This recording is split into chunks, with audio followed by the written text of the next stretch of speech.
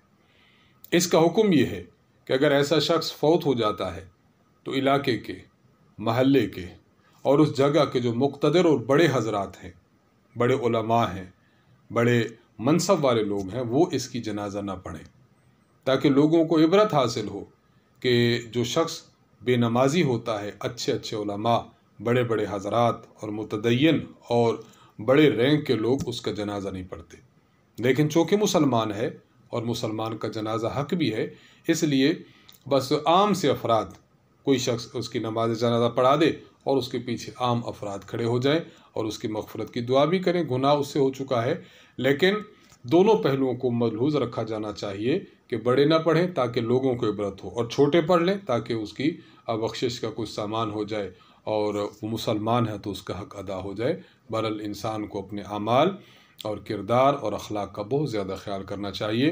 حقوق اللہ، حقوق العباد، ان کی ادائیگی کا ہر وقت انسان کو فکر کرنی چاہیے، ان کا سامان کرنا چاہیے۔ انہی سوالات کے جوابات کے ساتھ ہماری آج کی نشست کا اختتام ہوتا ہے۔ اللہ تعالیٰ سے دعا ہے کہ اللہ تبارک و تعالیٰ ہمیں شریعت مطہرہ کے مطابق زندگی گزارنے کی توفیق بخشے۔ مرکز اہل سنت والجماعت، سرگودہ، پاکستان، استاذ محترم حضرت متکلم اسلام مولانا محمد الیاس گھمن صاحب دامت برکاتہم اور ہمارے احناف میڈیا سروسز کی ٹیم کو اپنی دعاؤں میں یاد رکھیے۔ وآخر دعوانا ان الحمد للہ رب العالمین۔ السلام علیکم ورحمۃ اللہ وبرکاتہ۔